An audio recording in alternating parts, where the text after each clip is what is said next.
Okay, thank you. On behalf of the Sustainability Reporting Standard Board of the ICAI, I, Jyoti Singh, extend a warm welcome to all of you for the 15th session of our webinar series, Demystifying Sustainability Catalyzing Growth. Today's session is centered around a critical theme, decoding environment under BRSR report. We are honored to have with us CA Preeti Parsavlaji, Chairperson SRSB in her absentia, our esteemed speaker, CA Vikash Kumar Shardaji, and our moderator for today, CA Zeel Manilal Voraji and CA Hina Voraji. Let us now begin the webinar. I would like to invite CA Zeel Manilal Voraji to kindly take the session forward. Thank you, ma'am, for having me here. And I'd like to introduce our today's speaker, CA Vikas Kumar Sharda sir. So, Vikas sir is currently the co-founder and director of Spottex Green Ventures Private Limited. He's a seasoned BRSR and sustainability professional with 24 years of experience in strategy and management consultancy. He has completed more than 150 consulting assignments in various sectors, including sustainability. He has advised to the institutions like the World Bank Group, Asian Development Bank, IFC, GICA, and several other funding agencies on many assignments across sectors. He has worked on many international assignments in countries like Africa, Bangladesh, Israel, and so on. He has also delivered many training programs on ESG, sustainability, public private partnership for government and non government agencies. With this brief introduction, I would like Sir to take over the session, and I would like everybody in the audience, if you have any doubts, please write it in the chat box and we could proceed. Thank you. Yeah, thank you. Very good afternoon, everyone. And at the outset, I would like to thank SRSB uh, for giving me the opportunity to speak on this webinar series 15. And we will be discussing today the topic, which is kind of, redefining how the businesses are being, the evaluated not only by say the government agencies, the regulators, etc., but also by the customers, employees, and the society at large. Okay, and today we are going to focus on the environment related disclosure within this sustainability reporting framework. Okay, and which will cover say the company's commitment towards the environment, how they are kind of taking the responsible activities when it comes to environment, what kind of the mitigation measures, what kind of say the risk management which they are taking, and also setting up the process and policies in place in the face of the climate change and other environment related challenges actually. So these disclosures today, I mean, which we are going to discuss, these are not merely say the tick in the box or say just the compliance. It has become the essential part of the company strategy now. Okay, and that's what we are going to discuss, and we will kind of decode this environment related the elements in the BRSR report. So we all know that BRSR report covers all the three elements: the environment, social, and the governance part. But in this session today, we will focus completely on the environment related disclosure, while I'll also like to just make one caveat that environment is a very very large canvas. Okay, it is very difficult to write kind of cover everything within this say 2 hour session. So that is why we will keep this discussion and then more insights within the framework of say the BRSR report, whatever say the environment related disclosure which are required under the BRSR report. That's what we will discuss, and in certain things I'll try to kind of go a little bit more into the detail. But as I said, within 2 hours, it is not really kind of possible to cover everything. So that caveat I would like to just make, and with that, we will start now. So what we will cover, I mean, we'll just quickly talk about BRSR and then why environment matters specifically for the companies, and then the objective of the various principles which are related to environment, which are part of BRSR. What are the key KPIs which are there in BRSR related to environment? And then what are the really the key challenges, okay, when it comes to say the environment related reporting, largely from the perspective of the companies, okay, and what are the best practices? So just, I mean, since we are talking about, say, environment within the BRSR framework, so I'll just take probably a minute or so just to discuss about the BRSR. So we all know that SEBI has mandated, the top 1,000 listed companies to mandatorily disclose their ESG performance, and which will be in the form of BRSR report. And SEBI has come out with that reporting framework, and all the top 1,000 listed companies, they have to follow that particular framework and disclose their performance regarding their environment, social and governance related aspect. So that's what we know. Now when it comes to say the BRSR, what it really wants to convey, I mean, the BRSR is nothing but a disclosure and communication of environment, social and governance, as I mentioned. So environment is a very critical part of this entire the framework, and which also covers the company's performance and the progress. So two things, I mean, not only the performance, how company has progressed towards say the goal which it has set for itself, okay. So that also covers, I mean, the BRSR covers that. And as per GRI guidelines, I mean, sustainability reporting is the practice of measuring and disclosing the sustainability data. I mean, sustainability data, when we talk about it, includes all the three elements which I just mentioned: environment, social, and governance. Right. So when we look at say the all sustainability reporting framework which are there globally, whether it is say GRI or say within India, it is BRSR or TCFD, etc. So all these reporting frameworks are driven largely by the SDG principles, and most of these frameworks are designed based on the SDG principles, which is Sustainable Development Goal principle. Okay, it is therefore it is important for us to just spend probably a couple of minutes to know what are those SDG principles which are actually guiding this, the sustainability reporting framework. So we all know that SDG has got a 17 goals, okay, and then 15 goals are related to environment and social. So you can see in this slide there are about say 7 goals specific to say the environment. The first one is about the clean water, then the affordable and clean energy, then you have industry and infrastructure, then you have responsible consumption, then you have climate action, then you have the life below water. So these are the the sustainable development goals which are related to the environment. So I am not going to talk more on say the social part of it. I'll just keep myself limited to the environment related the goals.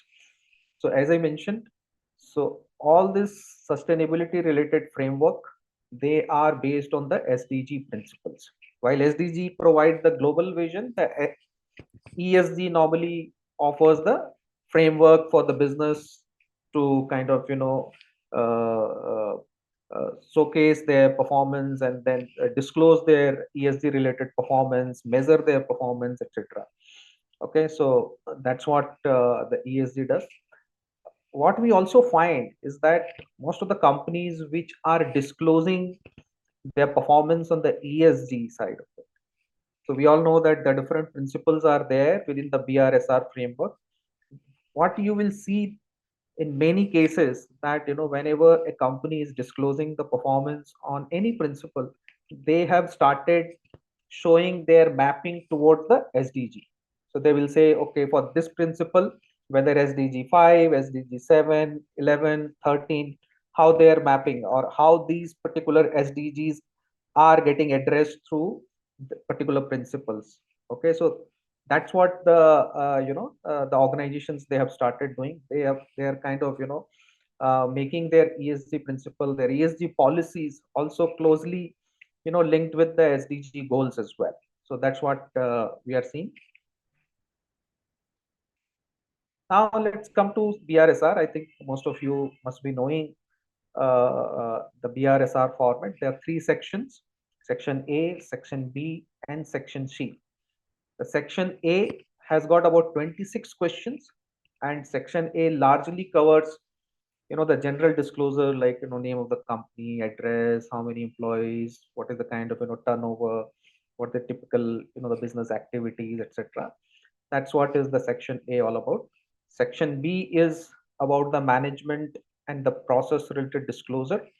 So where the company disclose its the various policies, the process which are currently in place, okay, to address all the principles which are there as a part of the Section C. So how do they address, say, the each element, the environment, social, governance, what kind of governance structure is there in place, what kind of redressal mechanism in place, etc., etc. So all their policy process that they disclose under the Section B, which has got 12 questions under that. Section C, which is very, very important part of this BRSR. I would say it is the key part in this BRSR, where the company discloses its performance on the environment side, social side, and the governance side. So there are total 108 questions which are there. So I have not included here those various sub questions are also there as a part of, say, the main questions. So I've just taken the main question here. So 108 questions are there. So out of that 108 questions, there are 68 mandatory, the indicators which are called essential indicators, right? So where the companies have to necessarily disclose their performance, right? And then there are about 40 leadership indicators, as the name suggests. So these are the leadership indicators. These are those indicators which puts the company in the leadership position. So these are by, like, these are the stringent performance indicators, like, which is not possible for every company to kind of achieve such kind of performance, right? So that is why it is called leadership indicators. So what we have also seen is that this particular format which we have, say, the BRSR, it is a more dynamic format. It is not static that, okay, once this format is there, it is going to be there for a long time. So we are seeing some changes being made regularly in that particular format. In fact, the last modification was with respect to the inclusion of the green credit related questions, the whether the company has got any green credit, etc., which is a part of the environment related disclosure. So that has been kept as a part of the leadership indicator. So total, if we look at, so there are about, say, 146 questions which are there as a part of BRSR, and the companies are required to disclose their performance and respond to these questions, okay, whether it is on the environment side, the social side, and the governance side. So as I mentioned, Section C is the most critical part of the BRSR report, and it has got 9 principles. So you can see that I've covered all these 9 principles. The principle 1 is actually about conducting and governing with indicator with integrity, actually. And principle 2 is about providing goods and services in a manner which is more sustainable, which is more safe. Principle 3 is about respecting and promoting the well-being of the employees. Principle 4 is about the business should respect the interest of all its stakeholders, right? So that's what is the principle 4. Just a minute. Yeah. And principle 5 is about respecting and promoting the human right. Principle 6 is very, very critical when we look at say, the environment part of the ESG environment part of BRSR. where the disclosure is largely in terms of the company's effort towards the protecting and restoring of the environment. So you will notice the two words here. One is the protection, another is the restoration of the environment. So here the expectation from the company is not only to protect the environment but also to restore the environment as much as possible.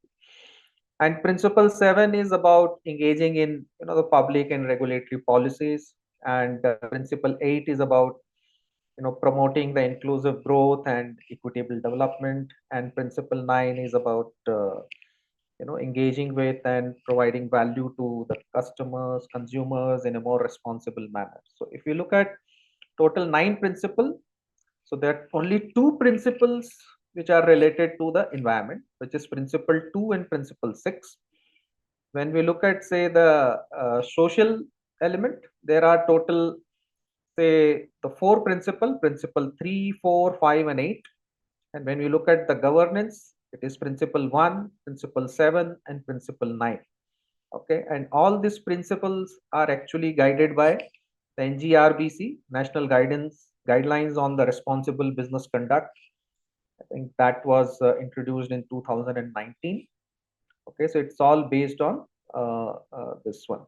So we will focus, or we will deep dive into these 2 principles, which is principle 2 and principle 6.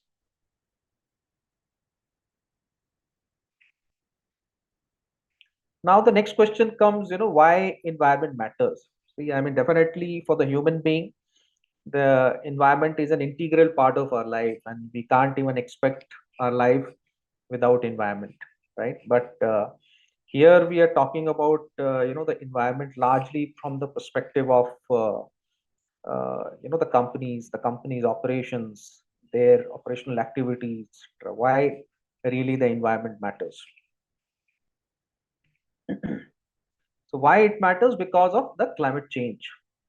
So we nowadays we hear this terminology a lot, right? So environment change, I mean the climate change, right? Or say environment sustainability, etc. So it is actually a taking time bomb. Why it is a taking time bomb? Because if you look at the global temperature, it has already risen by more than, say, 1 degree centigrade since the pre-industrial level.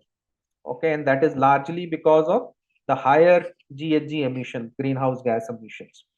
Okay, and then the last decade ever been recorded.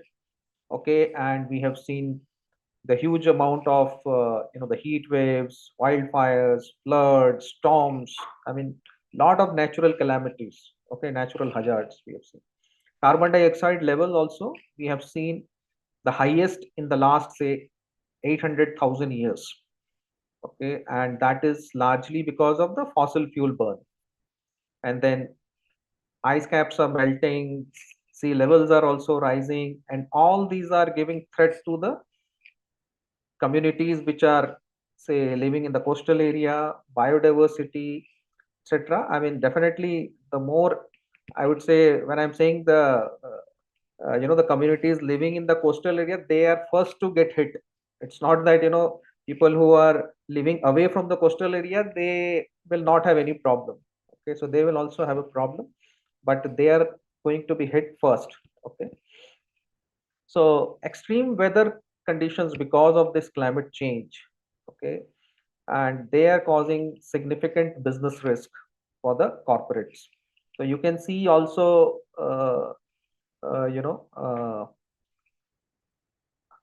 I'm not sure. I probably have not got this. There was also a chart of 1884. I mean, where you will see the Earth very blue, kind of thing, and you can see the Earth now at 2024. It is looking more like a red everywhere. So this is the kind of the impact which is having. I mean, the climate change is having on the Earth, and therefore I'm saying it is more like a ticking bomb, and then when it will explode we don't know, and therefore it is very important that we address this greenhouse gas emission related issues. And therefore you would see that every year this the Conference of Parties, I mean COP happens, which is organized by the United Nations, where all the world leaders they come together, they discuss on the various strategies, how to address this climate change related issues. Every country is submitting their, the climate action related plans. India has also submitted. So, I mean, each country, okay, which they are setting for itself. We all know that India has set the target for becoming the net zero by 2070. Okay, and then it has also mentioned lot of low carbon transition related, the strategy also. So similarly, I mean, for companies as well, when they deal with, say, the climate change related issues, environment risk related, the issues, they have to also consider this as a part of their entire business strategy, and accordingly they have to disclose how they have performed when it comes to, say, the environment in the BRSR report. Also, so 1884 that data is, I mean, that chart has come.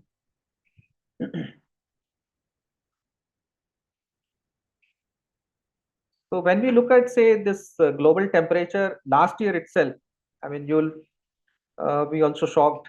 Okay, so you'll find that the 9 out of 12 months, the global temperature was more than 1.5 degree, the Celsius, which was the threshold which was set by the United Nations in the Paris Agreement in 2015, and you can see that in 75% of the time, I mean, it was more than 1.5 degrees. So now there is an urgent need to kind of, address this. And if it continues, definitely it is going to pose a significant, the life threat related, the challenges, as well as for the business, there will be significant business risk. So what kind of really the risk which is going to be there for the business? The climate really put the significant amount of risk actually. So I've just put a few risks here for the discussion purpose. So one is because of climate change, we are seeing different geography. The governments are coming up with the different disclosure requirement, regulatory compliances regarding the company's performance towards the environment, etc. So we are seeing a significant compliance related, the challenges there. Second is the increased cost of finance, and then the effort to raise the fund. Why that is the case? Because if the companies have got their facilities in those areas which are highly vulnerable to the climate change, and then also, the frequent, say, the natural calamities are hitting those facilities, definitely it is going to increase the cost of raising the finance. Even the banks today, the financial institutions today, they have included the climate as an integral part of their credit appraisal system as well. So they are also going to ask a lot of questions with respect to climate risk related, the mitigation measures, how companies addressing those, the challenges. Third is your reputational damage. If the companies are not addressing the climate related issues, definitely it is going to face certain, the reputational related issues. Fourth is the carbon tax. We are seeing, probably not in India, we have this carbon tax, but in other Western, the countries, we are seeing the carbon tax related regulations there, the carbon tax related policies being introduced. Okay, so that will definitely be impacting the cost competitiveness. Then now, the companies would be subject to more scrutiny by the investors and then the public, because ESG now, as I mentioned, it is not only becoming an important part for the, say, bankers, financiers, but all the other stakeholders, even the other investors, when they are looking to invest in a particular company, they would also like to see the ESG performance of the companies. So that is another issue. Then there are some industry specific challenges. Some of the, the industries which are polluting more and which are dependent on, say, the fossil fuels, etc. So they will have certain challenges in the future. if they don't kind of address this climate related issues. Then supply chain related disruptions, because if say for example company is buying a raw material from say different region, and that particular region is facing now more the rain, and then more say the frequent floods are happening, and definitely it is going to disrupt the supply chain, right? So now this environment or the climate risk assessment is now not an optional thing for the company. Now it is a compulsory requirement.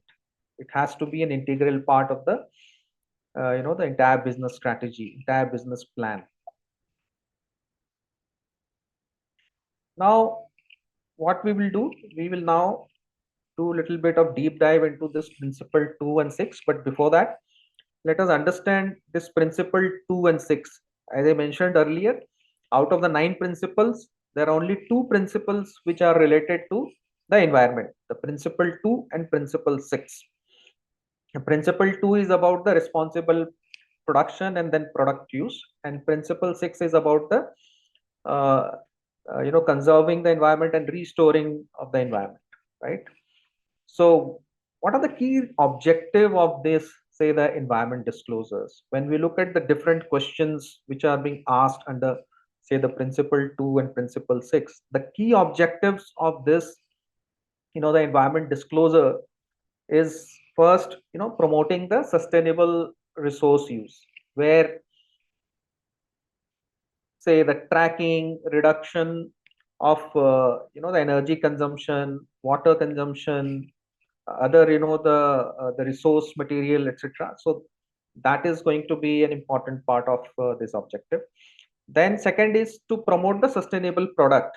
So how company is actually promoting the sustainable product, whether it is creating any say the green procurement policies, whether it is reclaiming the product after the consumption, are they really making their the value chain more greener?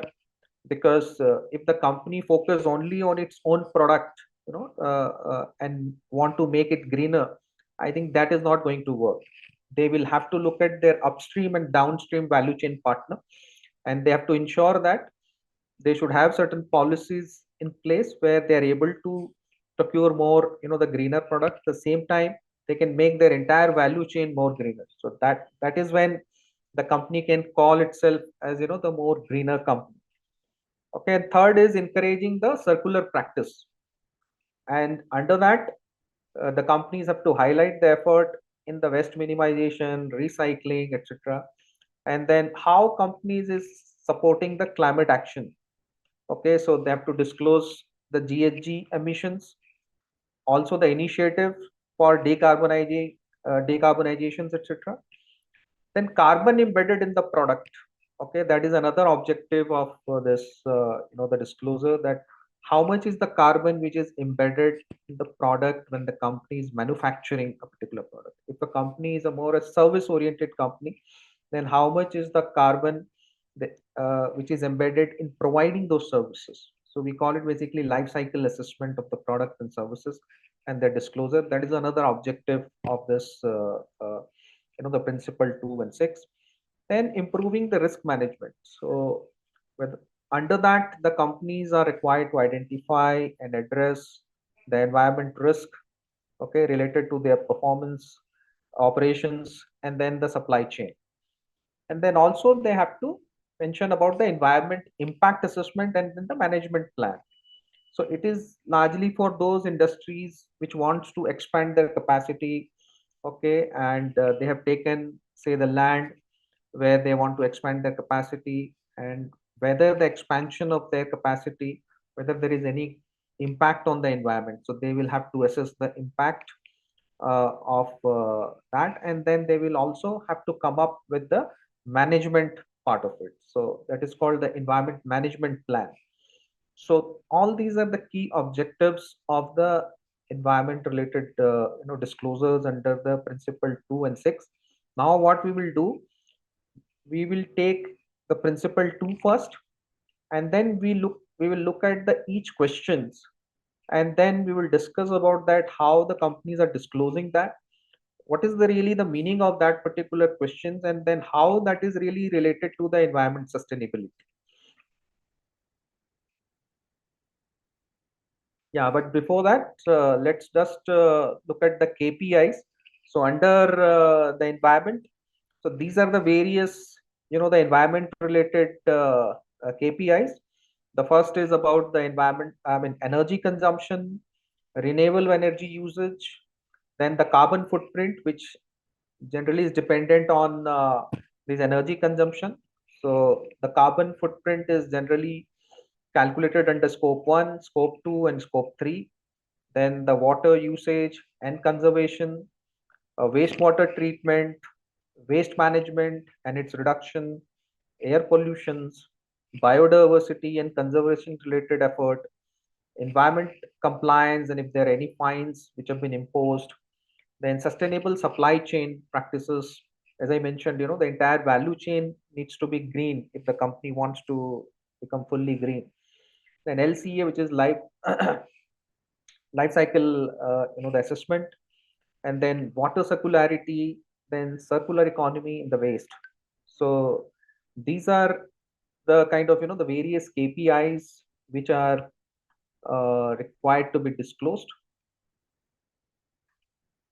And now, if we look at really the how these companies are really disclosing, so what we are finding is that the companies are using the 3M approach, okay, which is basically the tools that helps the organizations to measure, monitor, and manage. So 3M, if you look at the measurement part, monitoring part, and management part. So the good companies which are focusing a lot on this, say the environment disclosure, they are adopting this 3M approach. And how it really helps by tracking these indicators, the companies can easily find the areas of improvement, and they can reduce their environment risk, and they can contribute to the sustainable sustainability related effort, okay, which have been say set by the United Nations through the sustainable development goals. Okay, so now how these companies can identify the area of improvement. So say for example, in a particular sector there are many companies, right, who are currently operating businesses. Okay, and all these companies have disclosed say their ESG performance through this BRSR report. So if a company wants to check that, okay, how is my performance vis-a-vis say my other peer group, so it can actually download, it can see the environment related performance of the other company, and can then decide whether my performance is better, poor. If it is not up to the mark, then they can look at the areas how they have to improve, right? So that's how the KPIs also help. So now let's look at say each question by question.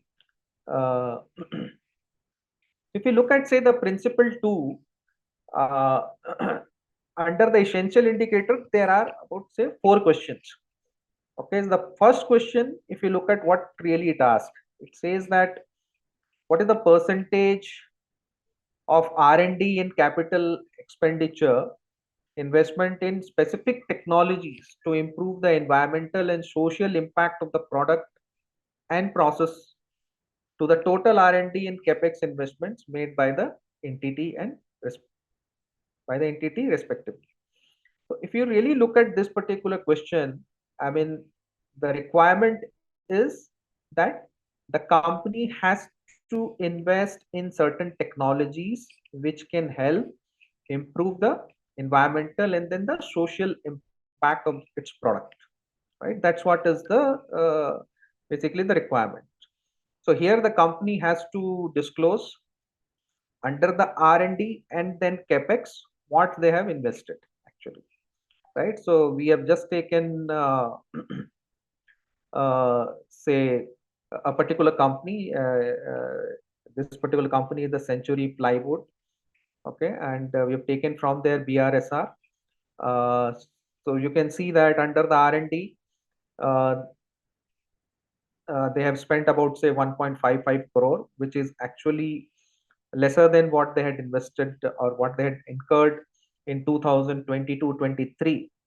Okay, and what details they have given, they have mentioned that the improvement in the product quality and then the production process, leading to increased customer satisfaction and reduced impact on environment.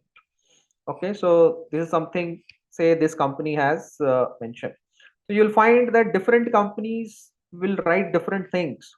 Okay, so many companies today, when they are making investment in the renewable energy, the project, which is say solar project, wind project, hydro project, then they are actually they will definitely not they will not make investment in hydro, but definitely they will make investment in say solar project nowadays.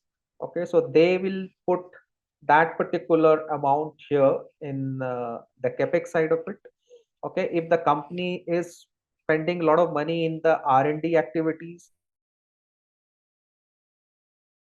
more say environment friendly, then they can mention that particular the expense under the R&D here, and they can mention what really they are doing with respect to that expenditure. That's what is the requirement. Then question 2 is about the entities. Does the entity have the procedure in place for sustainable sourcing? So here the expectation is that the company should also have their green procurement policy, sustainable sourcing related, the policy. Okay, so you will find that many companies will write that yes, we have the sustainable, the sourcing policy, where we basically tells our vendors to give us the product which is more sustainable in nature, etc. So that's what is the expectation here. So the third question is actually about describing the process in place to safely reclaim your product for reusing, recycling, and disposing at the end of the life for plastics, e-waste, hazardous waste, and other waste. So here the expectation is that the company has to describe the process. Okay, it need not give the information with respect to how much plastic waste they have reclaimed or how much e-waste they have reclaimed. That is not the requirement here. They have to only put the policies and process currently in place for reclaiming the product for reuse, recycling, and disposing actually. So many companies, I mean, if they are using say any packaging material which has got the plastic content, okay, so they, what they will do is that they will have certain policies how they will reclaim that particular say the packaging material, how they can reuse it in their production, etc. Right, so that's what is the requirement here. So they should have the policies in place.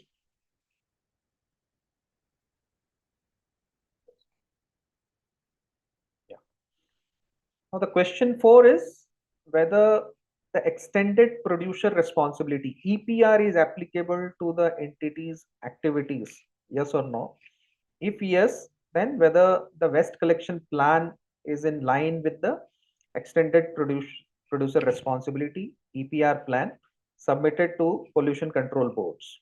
Okay, and if not, then the steps taken to address the same. So here the requirement is that if the company is using any plastic material, if it is a producer of the plastic in the packaging, okay, then it has to ensure that after the consumption of its product, okay, that plastic which is there in the packaging, okay, that should be recycled, okay, as a part of EPR. So let me just give little bit insight about the EPR. EPR is nothing but the Extended Producer Responsibility Act. Okay, in 2022, this particular act was amended, while it is there since 2016 when the rule came in for the first time. And what it does basically, it aims to hold the producers accountable for the entire life cycle of the plastic product, including their disposal. Okay, and it requires producer, importer, and brand owners please understand. So all three, whether you are a producer or if you are an importer or you are a brand owner, they should have the system in place for collecting and recycling of the plastic waste. And then producer has to register with the CPCB, Central Pollution Control Board, and implement the EPR plans to manage the plastic waste. So they will have to submit their plan. So in year 1, year 2, year 3, how they are going to kind of collect this plastic waste and how much they are going to recycle. The entire plan has to be submitted to the Pollution Control Board. And target for the plastic waste collection is about the 100% must be recycled. Okay, so while it was introduced in 2022, in 3-4 years time, the idea is by 2025 100% of the plastic packaging has to be recycled.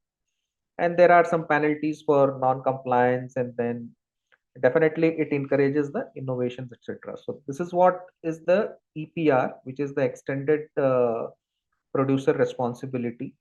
And then if there is any company which is using, say, the plastic material in their product, they have to ensure that after the consumption of their product, that plastic waste has to be collected and recycled.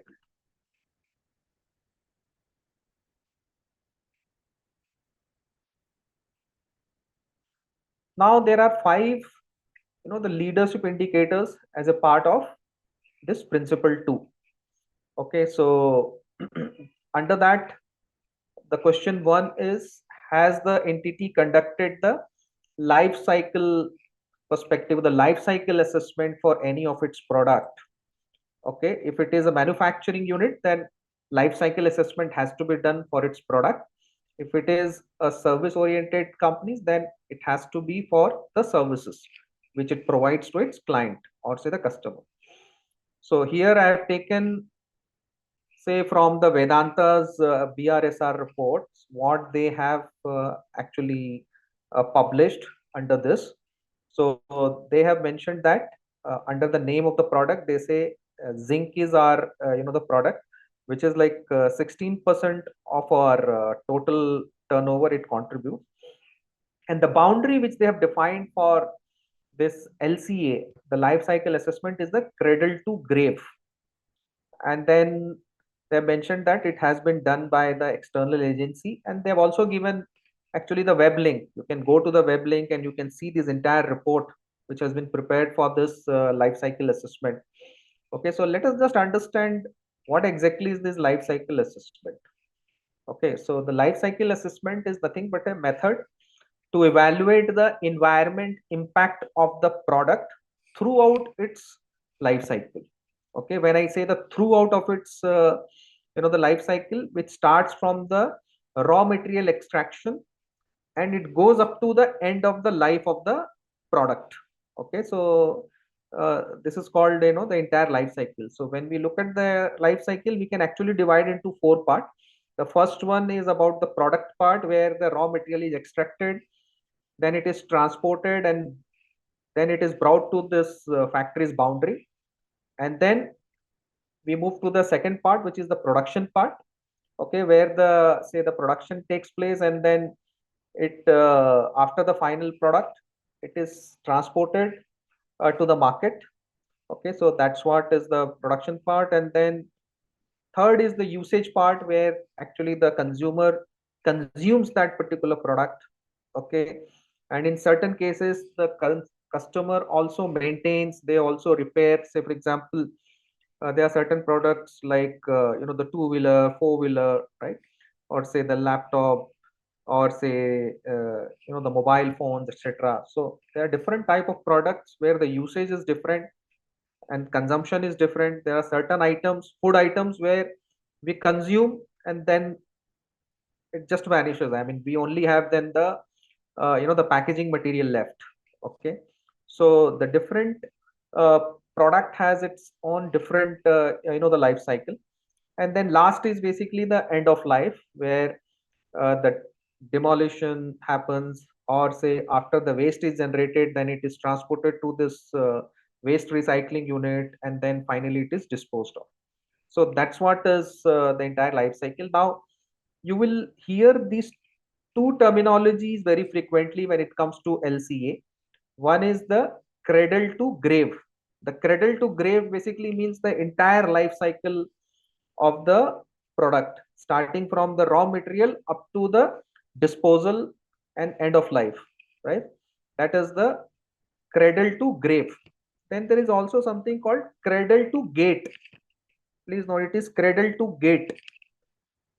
Here in this particular chart, if you see the top part of this circle, which is top semicircle, which is only say the product and production, where the raw material is extracted, it comes to the factory, the manufacturing takes place, and once it leaves the factory gate, then that is not considered as a part of this LC assessment. Okay, so that is called the cradle to gate. And most of the companies today, we are seeing that they are conducting this life cycle assessment considering the boundary up to the factory gate, because they feel that after the factory gate they don't have the control on how this product is actually used by the consumer, right? And therefore it is very difficult for them to know how much is the carbon which is emitted during this usage of the product. So that is why most of the time you will find cradle to gate as the the boundary for the life cycle assessment. Then the next question is actually, is there any significant social or environmental concerns or risk arising from the production or disposal of your product or service as identified in the life cycle assessment or through other means?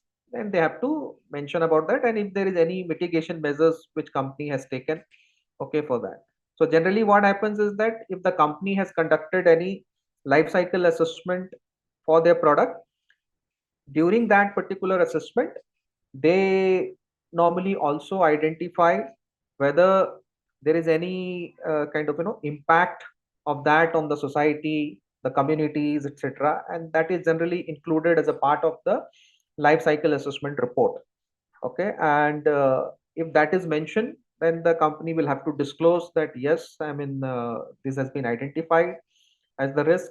If they identify that a risk, then company will have to prepare the plan as to how to mitigate that, right? So they will have to mention that. If suppose that particular assessment doesn't identify any risk, etc., they will have to write yes, I mean, there is no risk which has been identified, and then accordingly they will have to disclose that particular information here. Just 1 minute. Just take some time.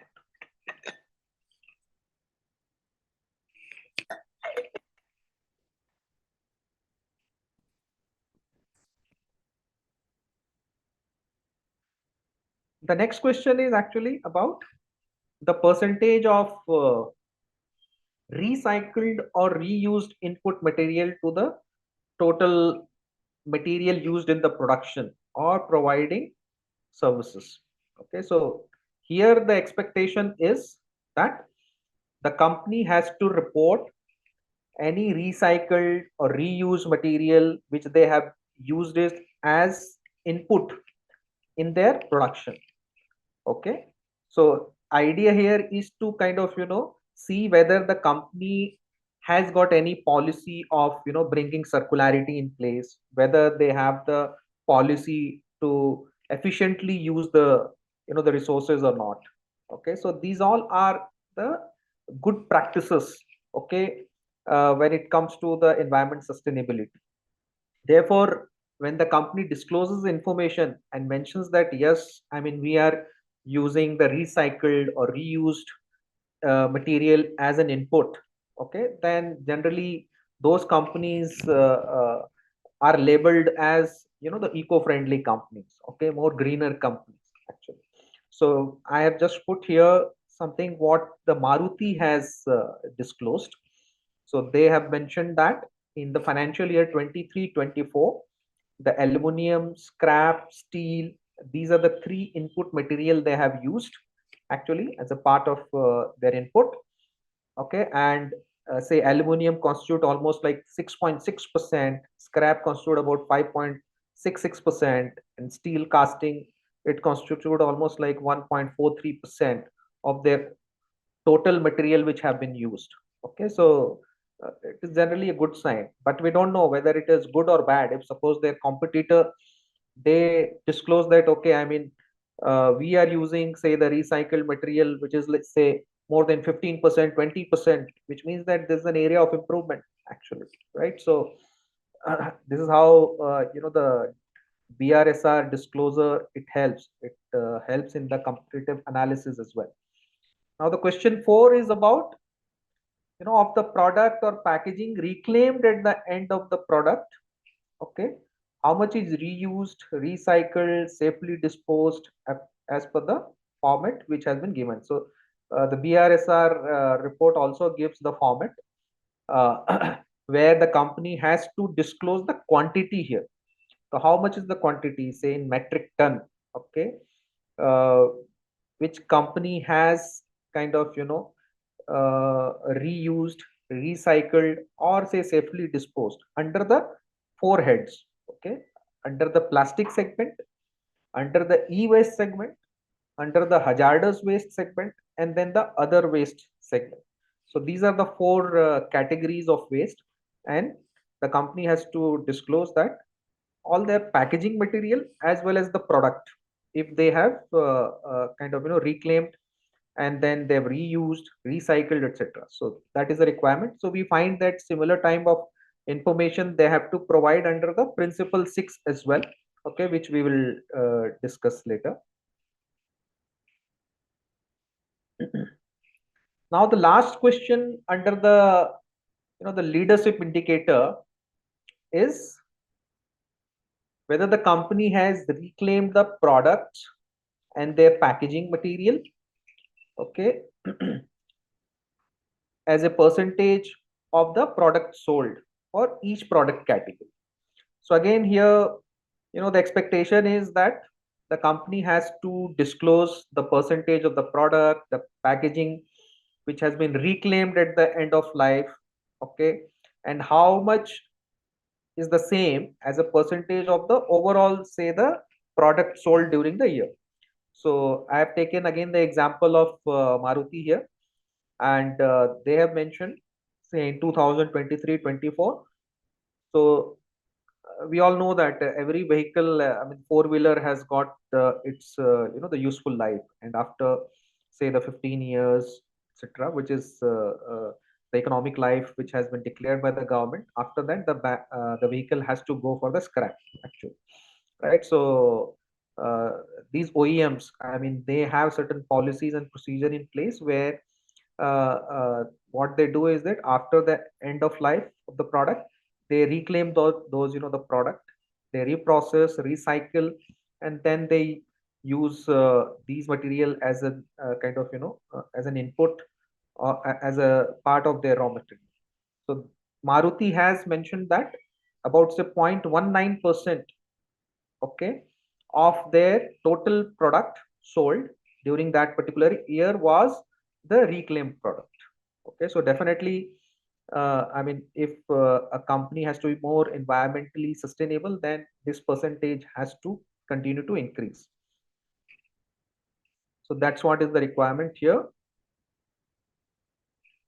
Now we will move to the principle 6, which is very, very important when uh, uh, when it comes to the environment related performance of the company. So far, I mean, under the principle 6, it was more of a the product and service related, the carbon embedded in the product, or say the companies are reclaiming, reusing those the product at the end life, okay, and then how much is the impact is there on the environment. But here under the principle 6, we will be seeing the actual performance of the companies when it comes to how much the energy, say, the company is consuming, how much the carbon the company is emitting. Okay, these all are the hardcore the numbers which companies have to disclose. Okay, and by looking at the data, we can do the comparison, we can find out the intensity, etc. So a lot of the analysis which can be done by looking at these data on the environment side of it. So under this principle 6, there are 13 questions under the essential indicator. And the first question, very, very important question, that is the detail of the total energy consumption and then the energy intensity. Okay, so here the expectation is the company has to disclose 3 4 major things under this. First is how much the energy the company is consuming from the renewable sources. When we say renewable sources, the company has to mention how much electricity consumption from the renewable sources, how much fuel consumption from the renewable sources, energy consumption through other sources which is renewable in nature.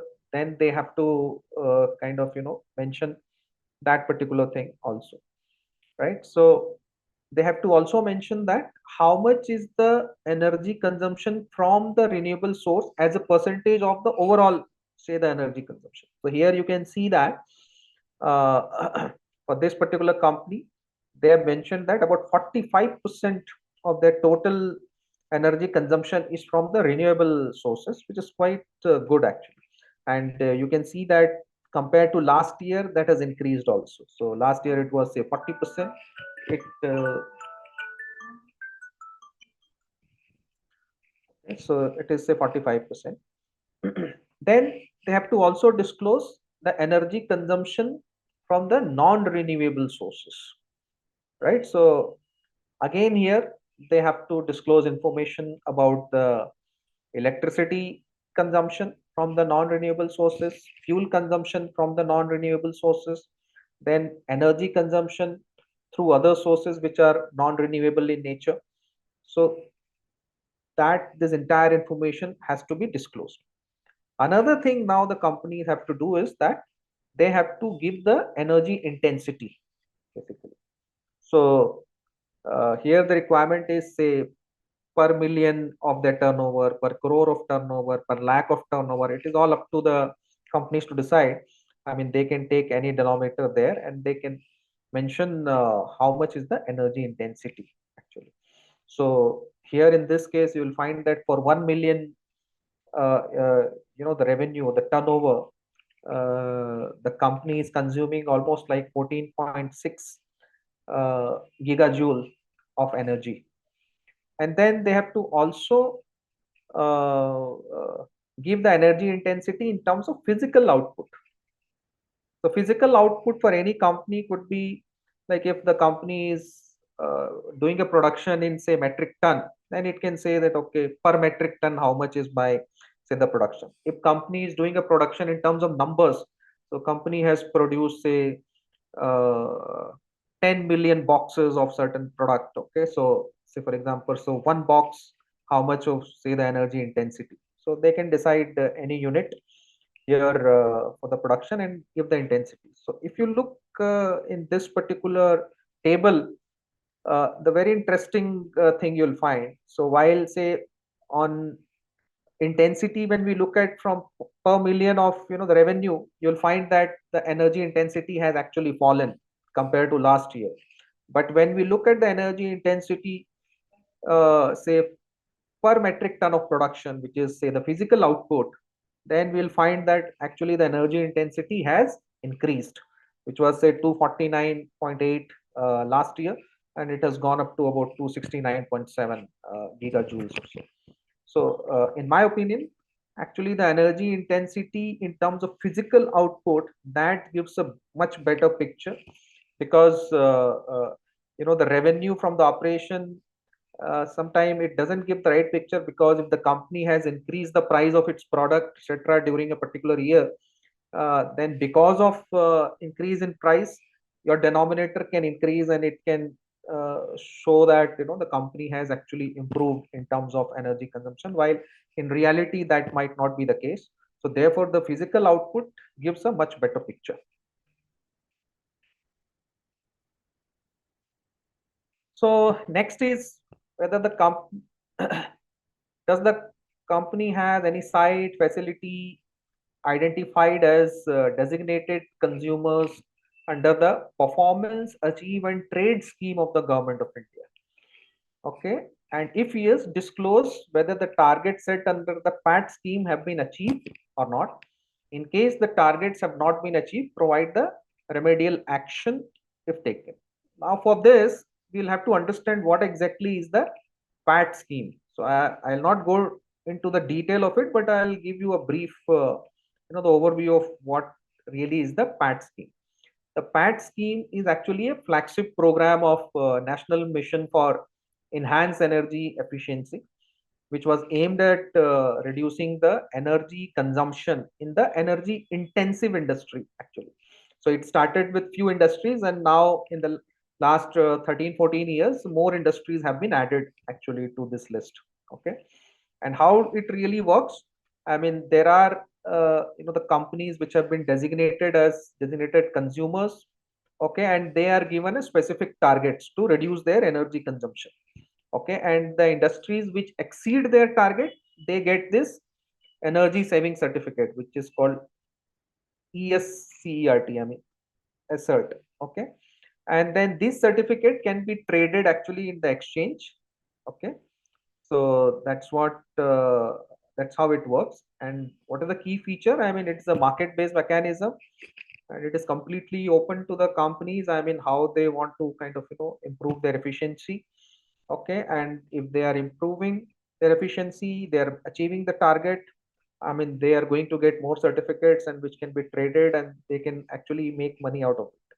And the sectors which have been covered are the aluminum, which are like energy intensive, I mean, which takes a lot of energy, which is like aluminum, cement, alkali, fertilizer, iron and steel, thermal power plant, and then textile, and some more. As I said, companies have been, I mean, sectors have been added to this. So the companies have to kind of perform, okay, under this particular scheme, and they have to reduce their energy consumption, and they have to meet the target.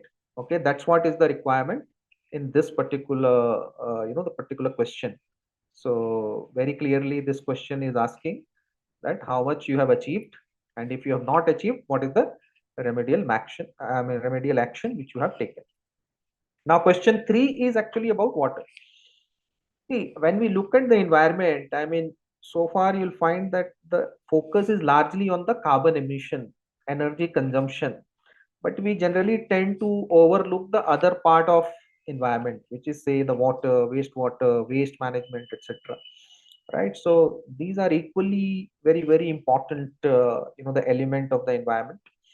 Okay, and if you look at the disclosure requirement here under this particular question, so here the expectation is that the company should disclose their water withdrawal sources. There are 4-5 major sources under which they have to disclose their water withdrawal. One is the surface water. Surface water is nothing but your river, lake, canal, etc. I mean, how much the water the company is sourcing.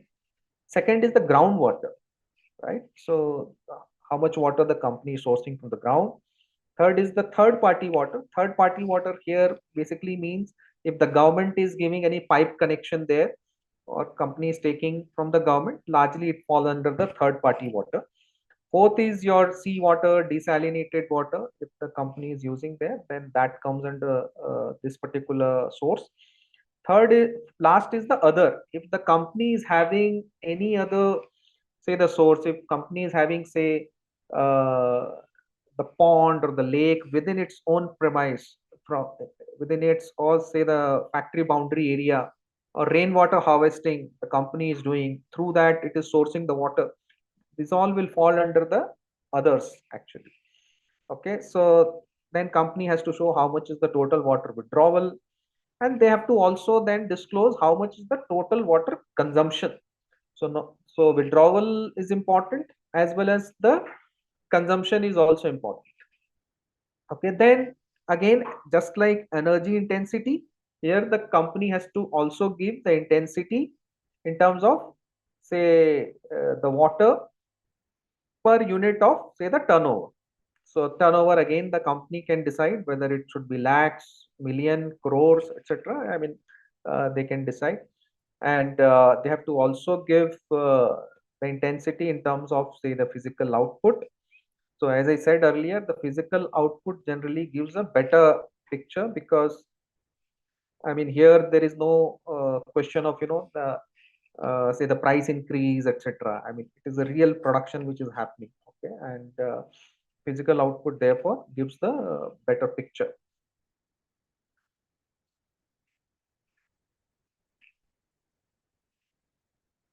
Now, under the water, there is another question which is on, like, how much is the water which is discharged.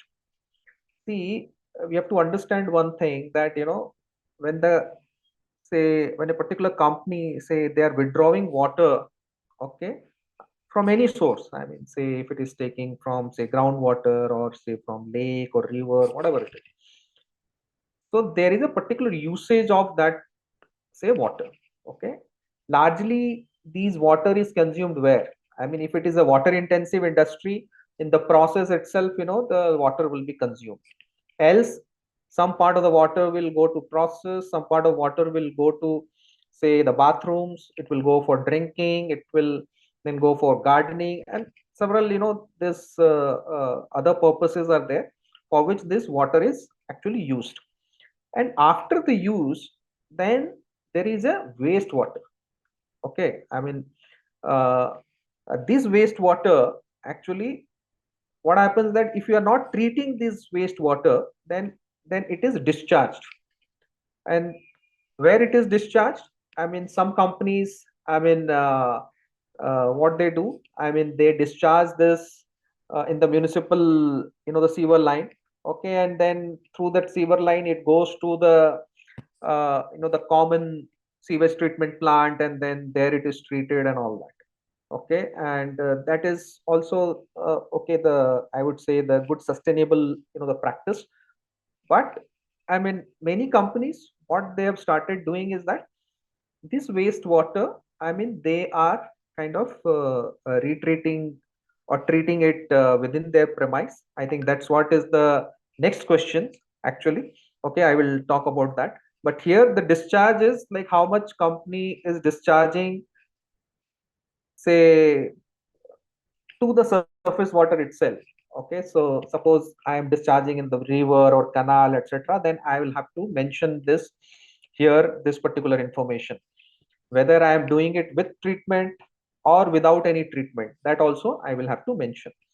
Again, suppose if I am putting or releasing the water under the ground, okay, after the consumption, that again will come under the second part, where you can see that the company has to disclose that information as well, whether I am releasing the water in the ground with treatment, without treatment, etc., etc.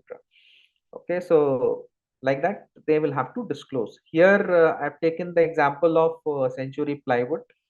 uh, that is what they have declared in their BRSR. You will find that there is no data, okay, with respect to the water which is discharged.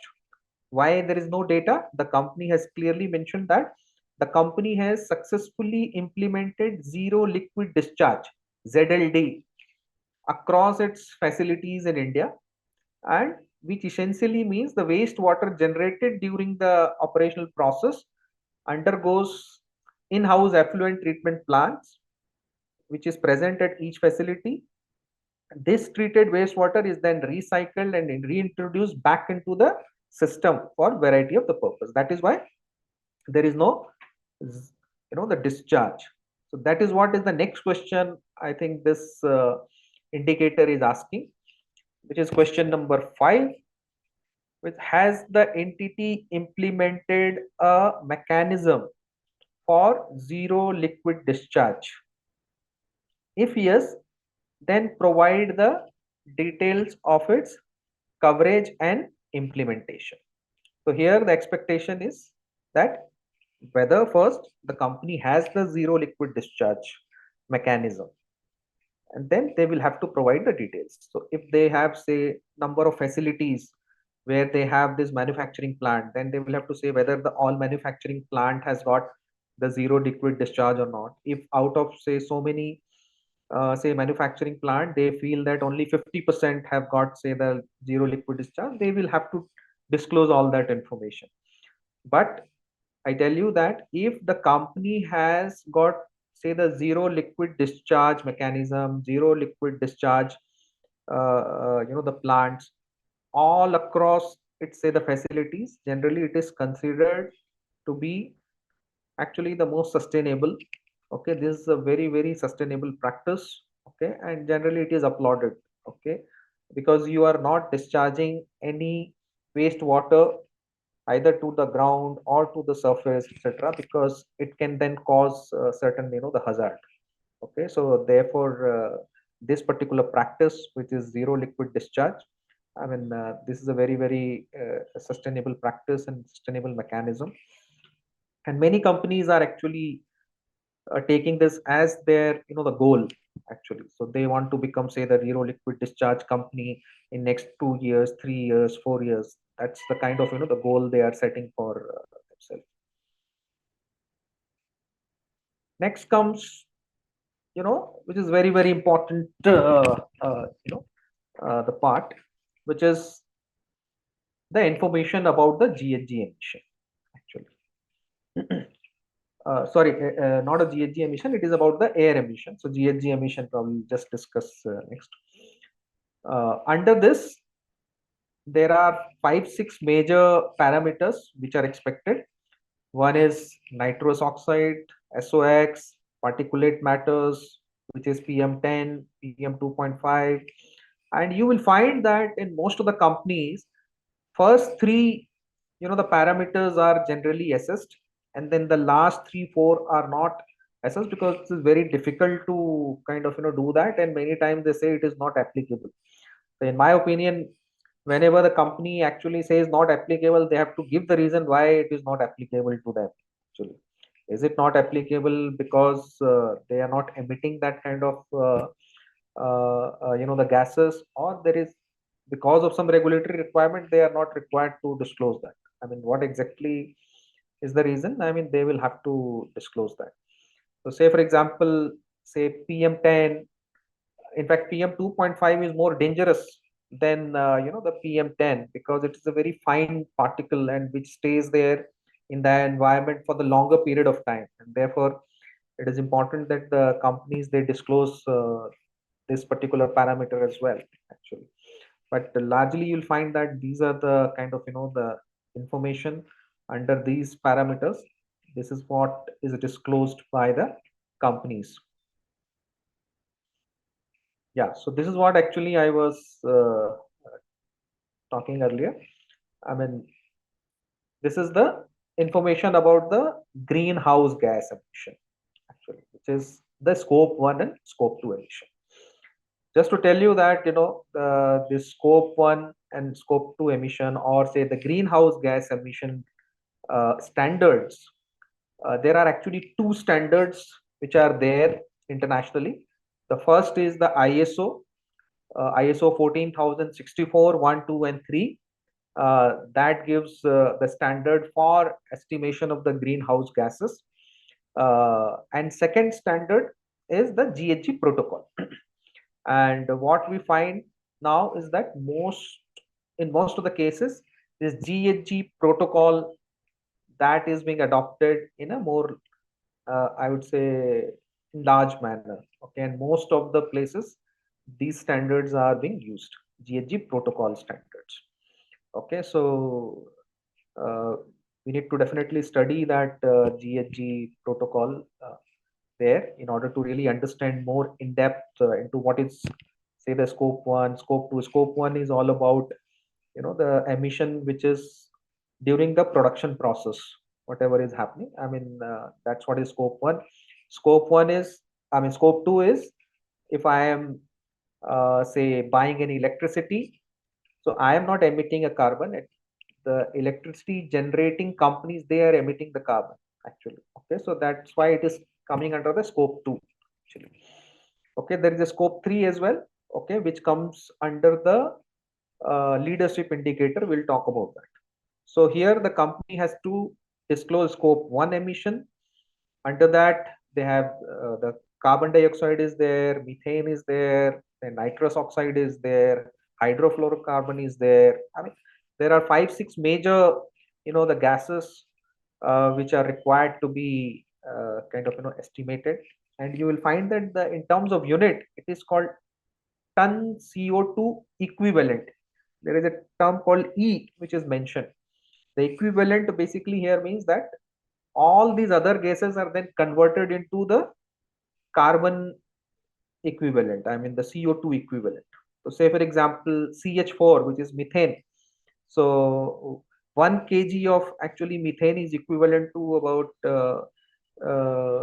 say 28 29 kg of the CO2. Nitrous oxide, it is probably more than 273 kg. So like that, it all has to be converted into the CO2 equivalent. Then the companies also need to disclose the scope 2 emission. So whenever you look at say the scope 2, largely you should understand that this is actually the electricity consumption related, the CO2. Company is buying the electricity, and then the carbon emission is happening because of this electricity generation, right? So that's what is scope 2. Scope 1 is the fuel, or say the fossil fuel used during the manufacturing process. That's what is scope 1.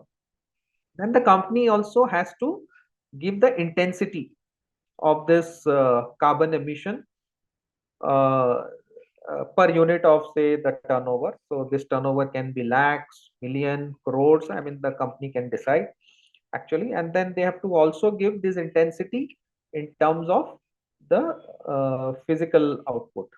So as I said, generally, I mean physical output gives a better picture when it comes to say the energy consumption, or say the water consumption, or even say this greenhouse gas emission. That gives a better picture here. So that's what needs to come. Then the next question is, does the entity have any project related to reducing the greenhouse gas emission? Then if yes, then provide the detail. So here the expectation is that the company should also have the projects which should help them reduce the greenhouse gas emissions. Okay, and they will have to provide the details of all those the projects there. Okay, so that detail is required. So I just give you certain examples like which the company mentions here as a part of their disclosure. So if the company has invested in say rooftop solar, then they will say that yes, we have invested in the project of so many kilowatt of rooftop solar, and then it will help us reduce the carbon emission by so much every year, etc. Or the company will say that okay, I mean we have changed our machinery, and we have brought say the new machinery which is more energy efficient machinery, and because of that we feel that our the energy consumption itself will reduce by 10%, 15%, 20%, whatever it is.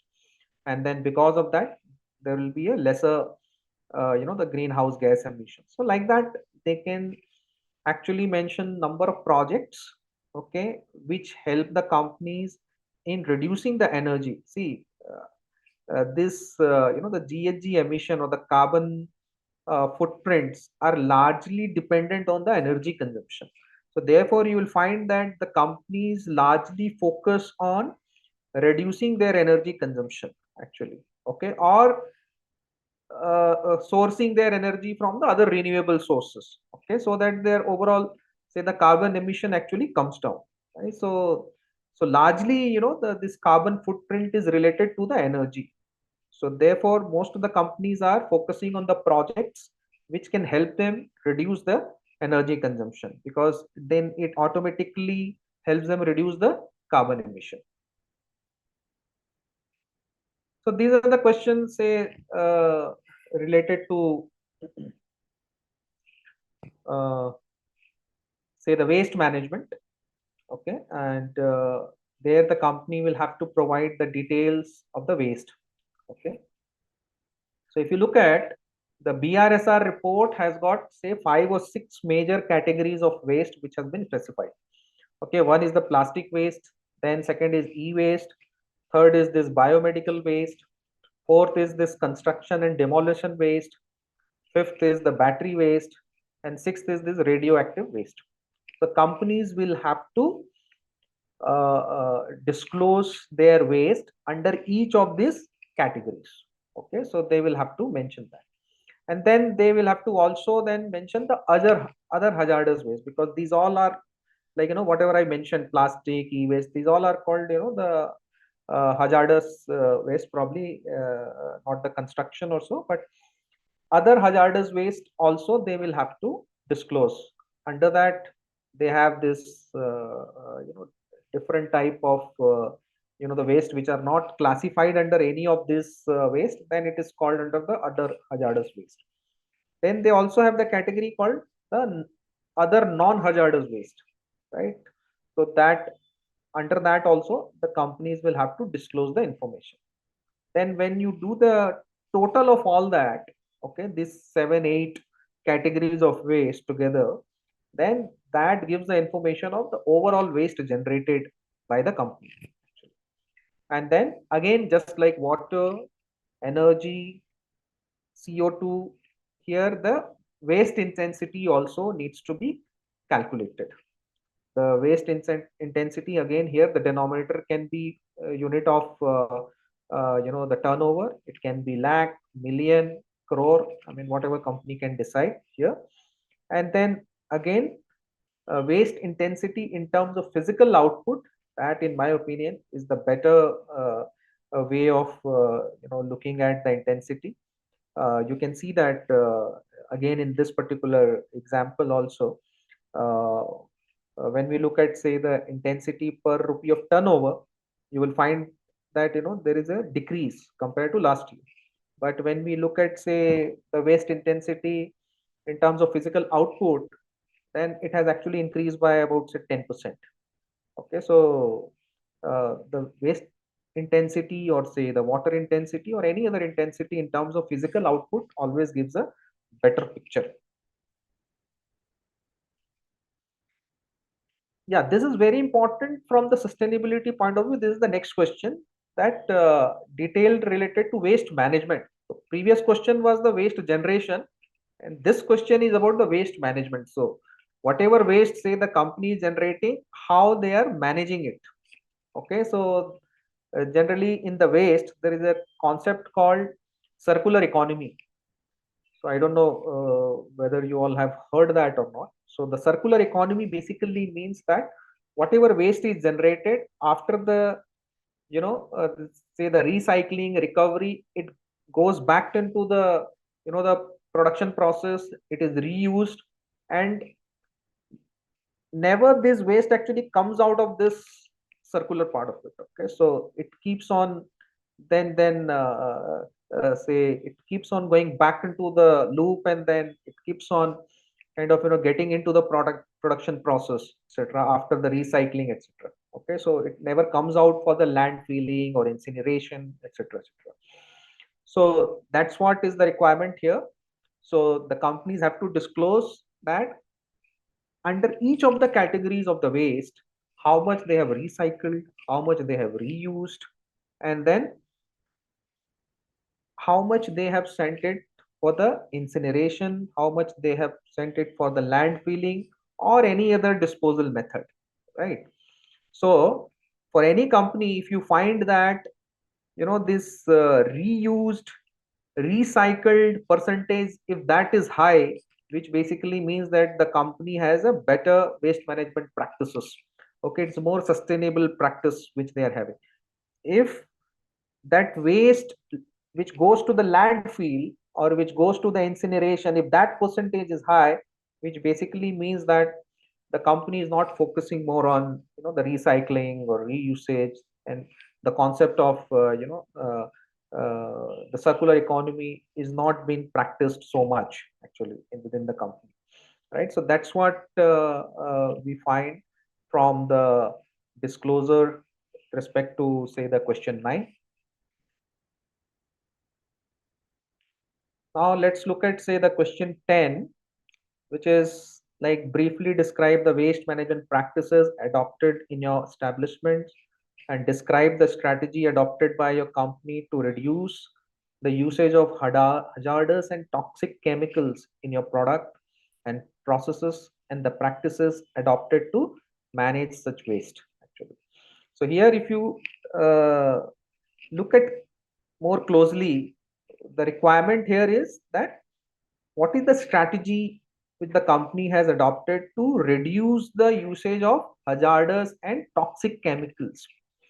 Okay, so the company has to provide its policy, its process, okay, which it has in place for the production. Okay, whether the material which it is using, okay, whether there is any policy to kind of replace that with different other material, okay, which is less toxic or less hazardous actually. Okay, so that the company will have to disclose that during the year, if the company has changed its policy, brought some new product, etc. So that's what is the requirement. Then question number 11 is about if the entity has operations, offices in and around ecologically sensitive areas. What are those ecologically sensitive areas?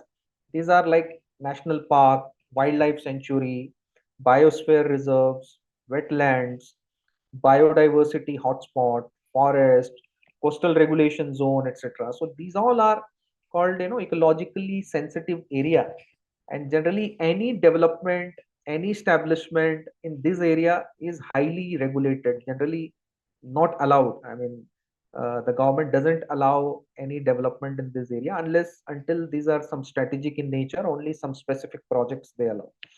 Okay, so that is what they have written. Whether environmental approvals, clearances are required, please specify details in the following format. Okay, so what is the format they've given? They mentioned that please mention the location of your operations, what is the type of operation you are doing, whether the conditions of the environment approvals are being complied with or not. If it is not complied with, then what is the corrective actions which are taken? So the company will have to disclose the information, whether if they have any office which is near to, say, these environment sensitive areas, then they will have to disclose the information about that. Next is about the detail of environmental impact assessment of the projects undertaken by the entity based on the applicable laws in the current financial year. So here the expectation is that if a company has kind of started any new project, okay, and that requires any, say, the environment impact assessment, whether the company has really undertaken that assessment or not, then they will have to give the information about that. So I have taken the example here of the Tata Steel. They have disclosed this information in their BRSR report of 2024-25. So you can see that, I mean, there are a number of other, the disclosure they have given, but I have just picked these two, the project which they have mentioned. So you can see that one project is in Odisha, which is about the iron ore mines actually, and they have clearly mentioned that they have actually done the environment impact assessment of this particular project, and I think they have submitted that to the state department of the forest, and then I think it also goes to Ministry of Environment and Forest for the approval.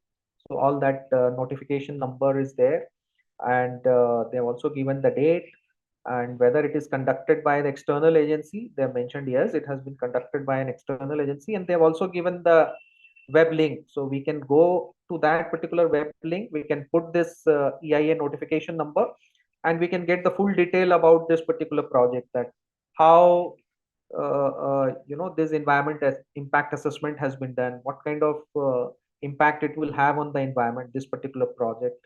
Okay, so one thing is also we need to know that if there is an EIA, then definitely there will be EMP, which means that the environment management plan.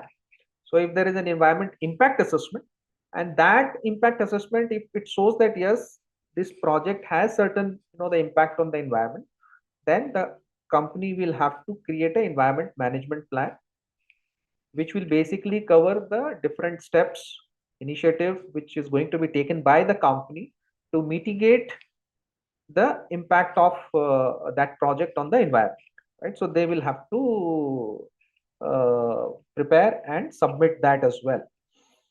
So now question number 13, it is like, is the entity compliant with the applicable environment law, regulation, guidelines, such as the Water Prevention and Control Act, the Air Prevention and Control Act, Control of Pollution Act, and then Environment Protection Act, etc. So it says that whatever is the environment related law, are you complying with that? And most of the time, I mean, they will say that yes, I mean, we are complying.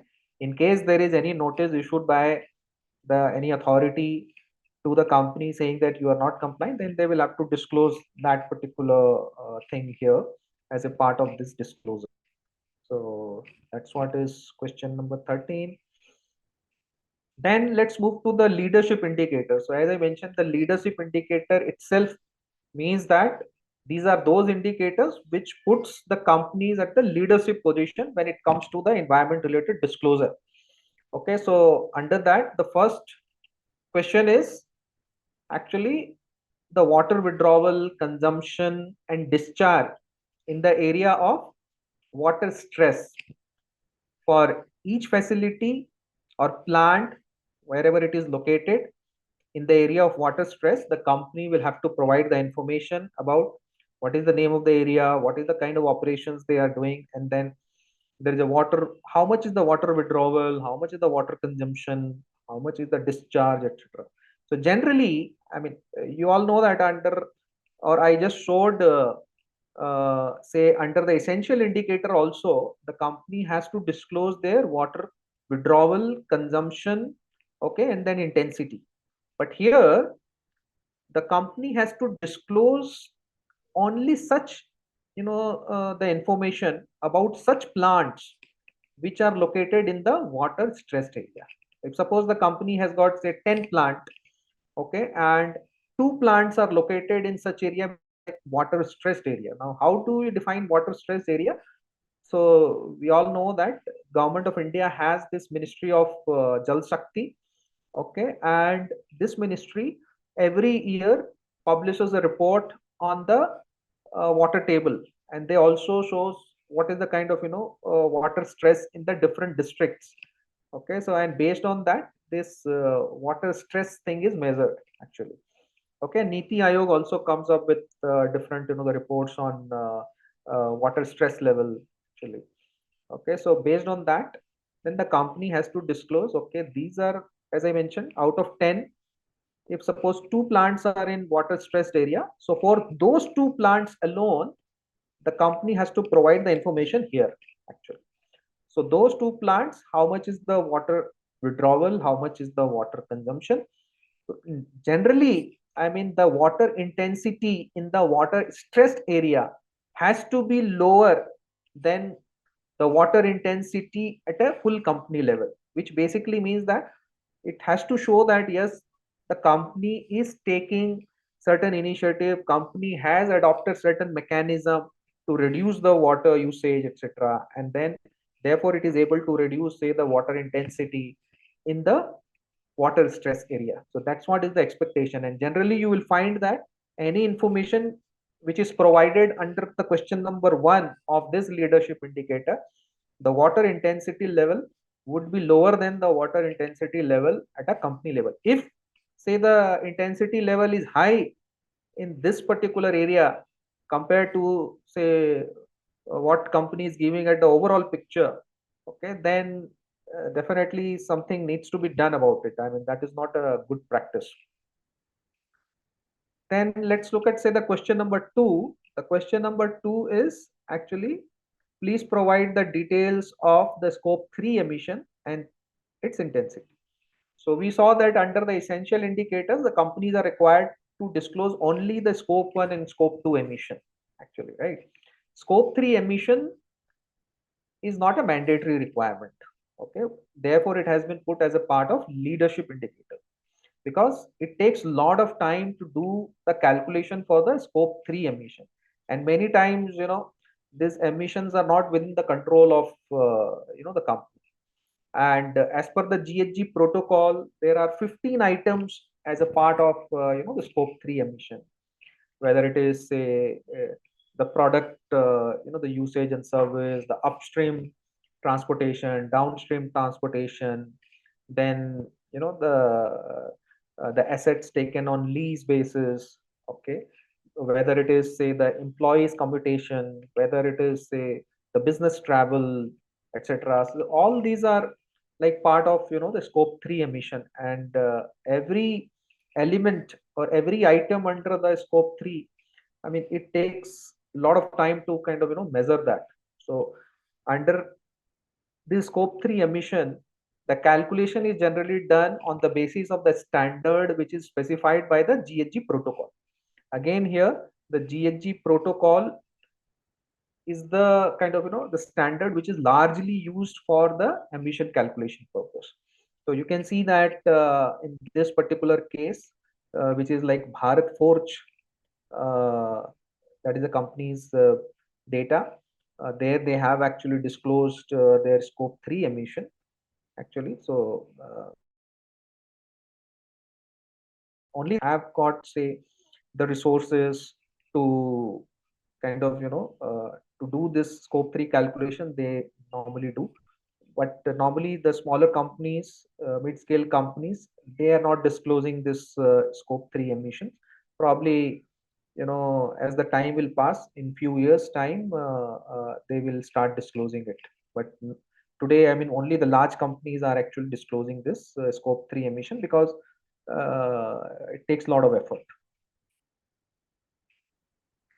Then question 3, I mean, whether with respect to ecologically sensitive area, which is water, we found, uh, provide the details of direct and indirect impact of the entity on by Acha. This question 11 was more of a the company's presence in the ecological sensitive area, whether there is any impact on biodiversity, they will have to disclose that particular information.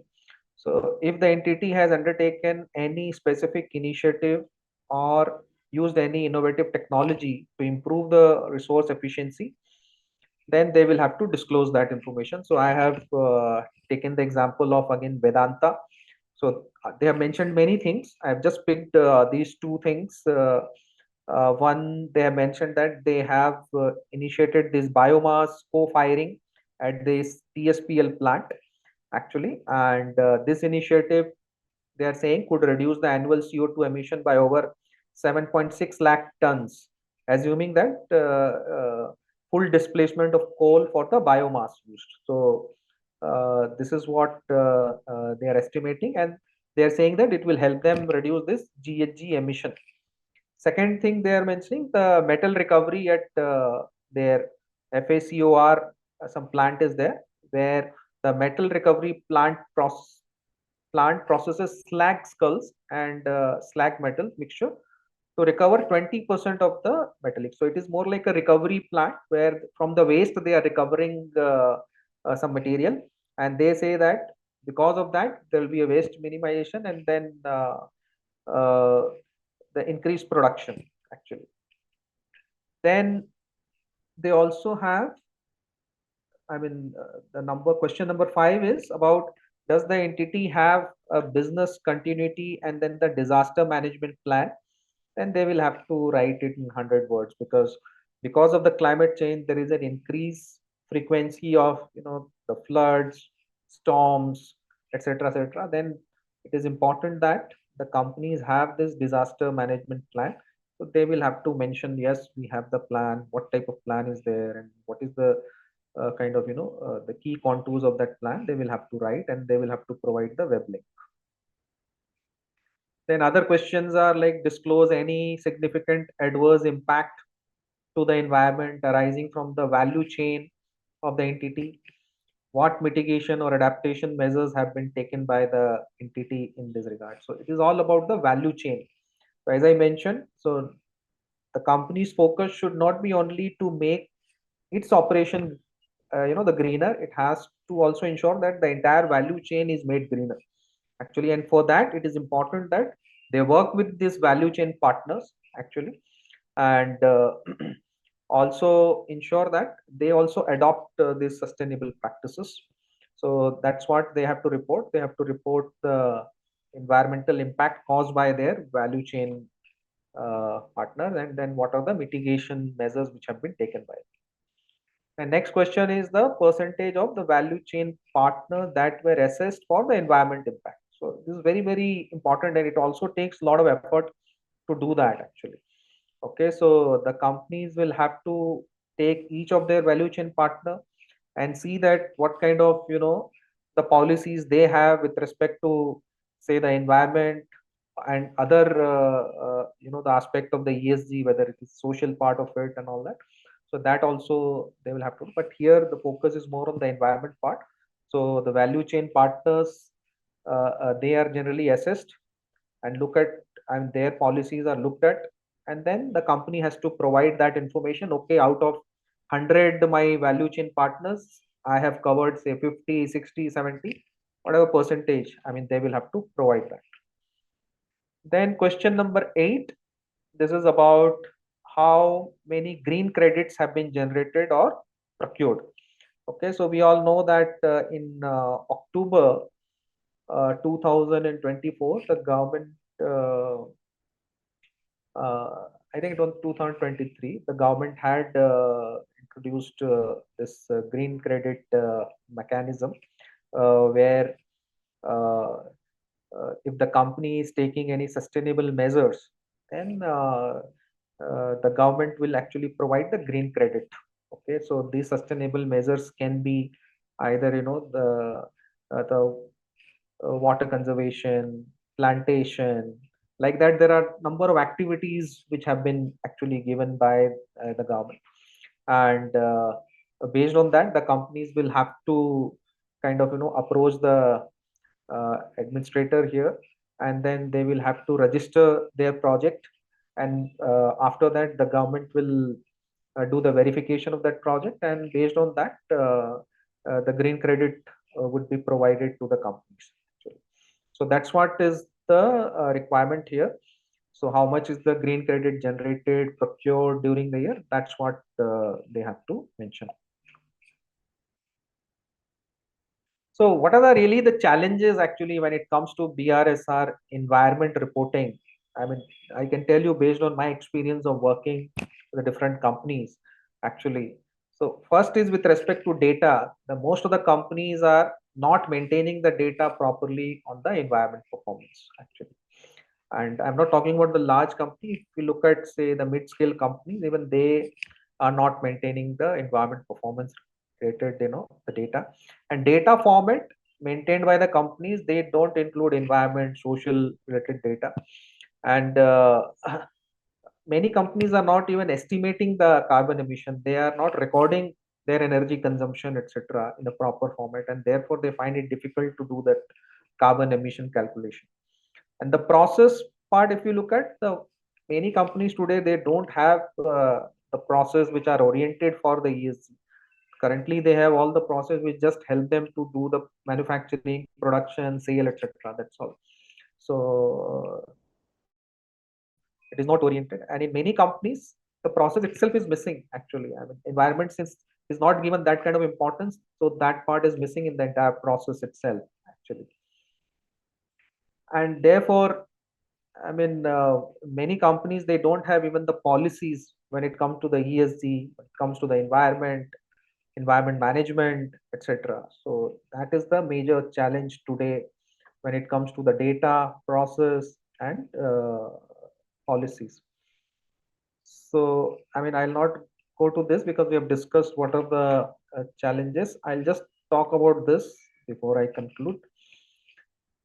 So what are the best practice today when it comes to, say, the value chain? So the best practice is sourcing has to be responsible and sustainable across the value chain.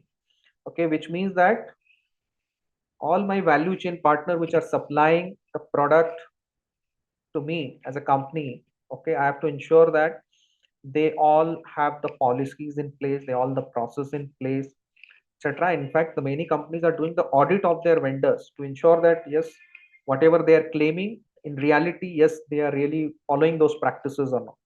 That is one. Second thing is energy and carbon emission. Under that, the more renewable sources has to be used for the energy. Actually, whether it is say the solar, hydro, if it company is procuring the electricity, or any other fuel they are using, then they have to ensure that the cleaner fuel is actually used. Okay, and energy consumption itself should reduce. They have to also look at that thing more strategically. Then water, under the water consumption has to reduce, and then the water conservation measures also have to be adopted. And wastewater, I think the wastewater is also an important thing. It is also an important resource actually. So wastewater can easily be kind of sent to this effluent treatment plant, or say the sewage treatment plant. It can be treated, and then that recycled water can be further reused. And for the waste, the circular economy approach, 3R approach, that needs to be adopted. Waste generation itself has to be reduced, and then we have to see that as much as possible the waste has to be recycled, and this recycled material has to be kind of brought back into the system, and then brought into the process, has to be reused as a the input material for the manufacturing. Packaging is again an important aspect. The plastic material has to be reduced, because the government has already introduced this EPR, which is the extended producer responsibility. If we use more and more plastic, which means more and more responsibility to bring it back and then again recycle and all that. So all that responsibility also falls. So therefore, many companies are today focusing on reducing the plastic use, or use such material actually which is more recyclable, right, in the packaging. So what is really important now, it is setting up the strong ESG team, align the reporting with the stakeholders priorities, then robust governance framework, then vigorous data collection and measurement, and then independent verification. Independent verification always helps the company to know that yes, whatever they are doing, I mean, it is as per the standards, etc. So that is why this independent verification is important. So these are the various references. I think you can note down if you want. So BRSR, I think you can easily get, and then there is a national guidelines on responsible business conduct, which gives clearly the guidelines. BRSR core framework. Then there is an industry standard forum, which gives the standards as to how to calculate this water consumption, how to calculate this energy consumption, etc. That standard is given. And then I have already mentioned few things about the GHG protocol, ISO 14064 for the emission calculation, ISO 14044, actually that is for the life cycle assessment. So these all are important references when it comes to environment related disclosure. So with that, I would like to conclude. So thank you. And if there are any questions, I think we Yes. can take up. Thank you so much, sir, for that insightful and comprehensive session. We now move on to the Q&A session, where we will take a few questions to further explore the nuances of the environment-related disclosures. Participants are encouraged to drop their queries. Meanwhile, I would like to start with few questions. So, sir, our question one is, what are the common challenges faced by organizations in collecting and validating the environmental data for BRSR? So as I mentioned, I mean the most, I would say the common challenges actually which are faced in the environment related disclosure are, first, they are not at all taking this the environment seriously.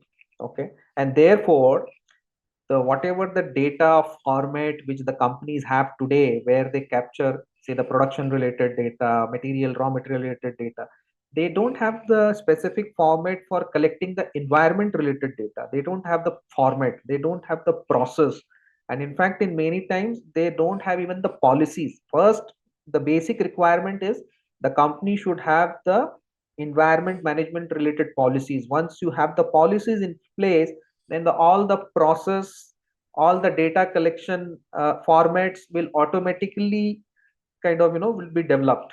Okay, so these are the challenges today. I mean, they don't have many times the policies and the process, and therefore it is very difficult for the anyone to then collect the data. And when you have the challenge in, say, the collection of the data, even the verification of the data also would be very, very challenging. So that's what is the major challenge today. Okay, sir. So the next question is, how can businesses ensure data accuracy and consistency across various environment-related parameters? Yeah, so if you look at in the BRSR, specifically in, say, the principle 6, okay, so environment related data, what are the environment related data? The largely environment related data are like energy consumption, then you have CO2 emission, water, wastewater, waste management, etc. So you'll find that under each of that table or below that table, there is a requirement that whether this information has been independently assessed, verified by any third party agency or not. So if the company appoints a third party agency to do the validation work or verification work, then the accuracy can be achieved because they will look at data from their perspective. From independently, they will review the data, and through that, the more accuracy can be achieved. And further, I think third-party assurance in as a part of KPI is recommended as it adds to the credibility for the stakeholders. Yeah. Do you agree? Yeah, I mean, see, I think assurance currently is not, say, the necessary requirement. It is Okay. only a voluntary requirement, and I think the SEBI has changed, or they have used this terminology, assurance as well as assessment. So you can do any one of this. Okay, so but definitely the companies which want to be at the leadership position and to want to show that yes, their data should be taken more seriously, what they do is that they get their data actually assured, actually, right? So they appoint the third party to do the assurance of the data, and then that assurance report is also then published, actually, which That, gives more credibility to the data and more authenticity to the data. okay, sir. So what are some best practices for decoding and reporting environmental risk and opportunities? What are the best practices? I just showed the best practices, actually, the last slide, I think. If you have Right. not seen the best Towards the end. practices under each of these environment elements. So for example, if we want to follow the best practice in, say, the energy efficiency, right? So there we have to ensure that we actually procure the energy from the renewable sources, or we are actually, instead of fossil fuel, we are kind of, say, using alternate fuel which are, say, more renewable in nature. Like many companies are going for biofuel kind of thing rather than they are using the diesel, etc. Right. Many people are, say, instead of coal burning in the boiler, they are actually using the gas. Okay, so like that, That the different. briquettes and all others also are coming, like the biofuels, Yeah, which correct, is being correct. made compulsory Yeah, right so now. like that. So in water, you bring the water circularity or etc. In waste management, you basically bring, the circular economy concept. Zero liquid discharge is another, the concept many companies are kind of adopting. So these are the best practices in the different domains of, the environment. Sectors, right. So how should high impact sectors, example manufacturing or construction industry, tailor their environmental disclosures in BRSR? See, the BRSR report, if you really look at, this is sector agnostic, actually, right? Right. So all the top 1,000 companies which are listed in India, you have number of sectors under that. We have construction as well, you have manufacturing as well, you Right. have service sector as well. So all the all the questions are kind of, are either applicable. In some cases it might not be applicable to, say, the service industry, etc. They write that yes, it is not applicable for us, but in most of the questions are applicable to all kind of, the sectors. the data under the BRSR format. So I don't think there is any challenge for a specific type of the sectors to disclose their information actually. Okay. Data centers are largest consumers of power today. So as the data centers are increasing every day, is PAT included for data centers also?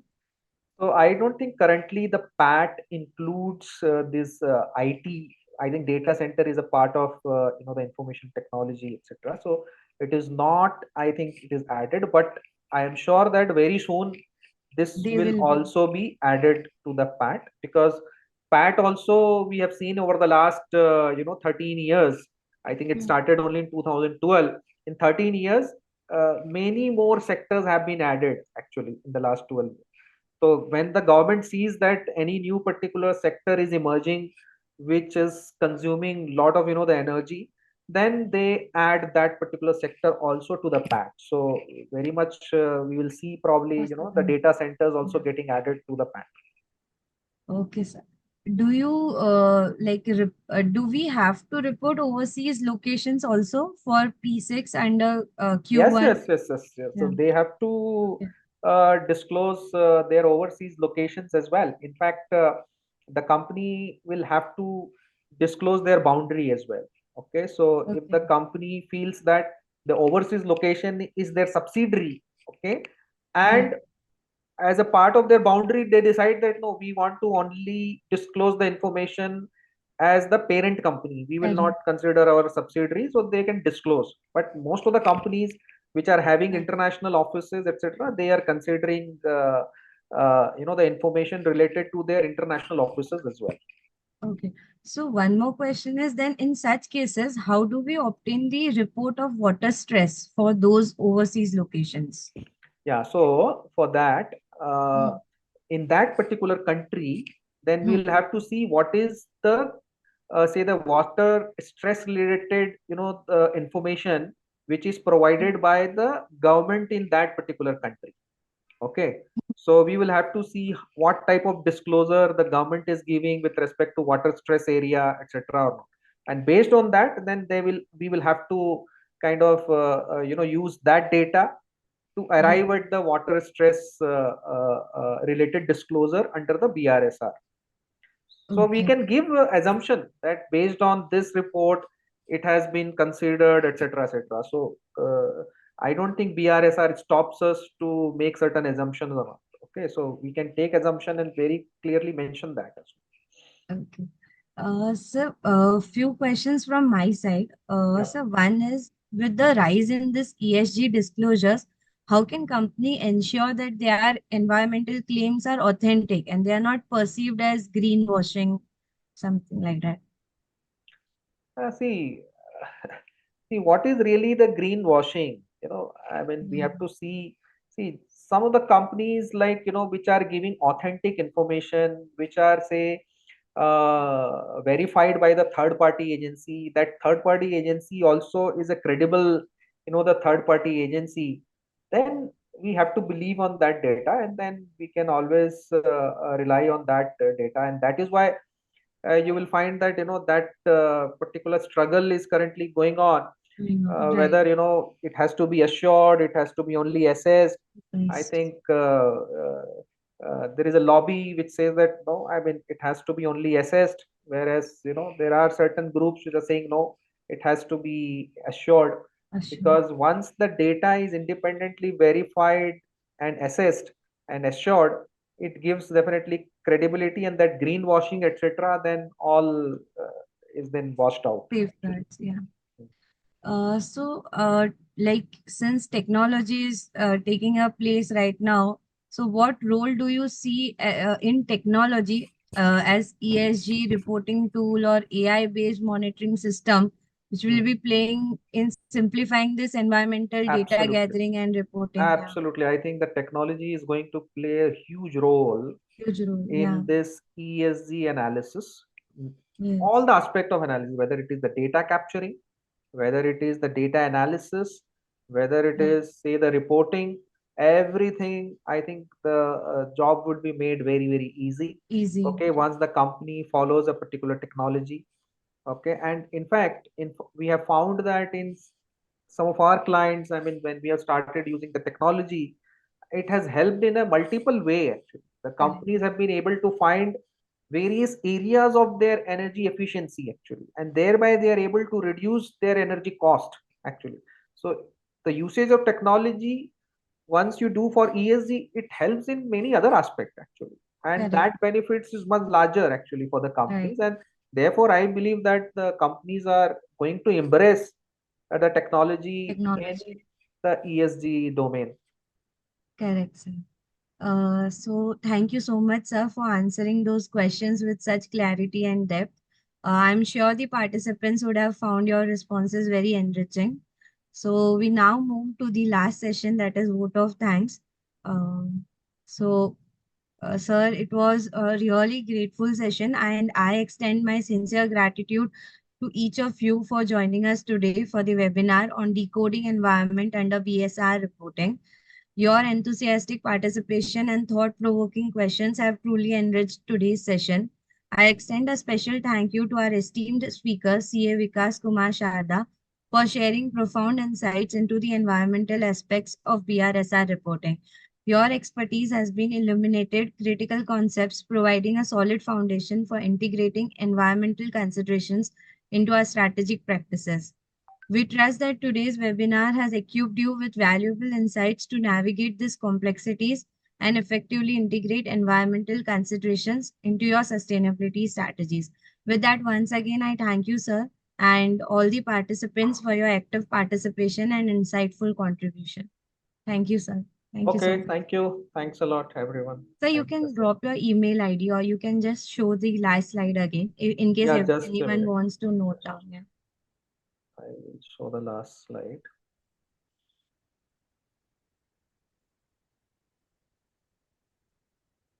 I think my Thank email you, sir. ID is mentioned here. Yes, yes. Thank you so much, sir, for devoting your time. And Okay, thank you. Thanks thank you. to Thank you, SRSB everyone. team and thanks to all the Thank you, participants. SRSB team, everyone. Thank you so much. Okay. Sorry. Let's yes, yes, text about and the webinar.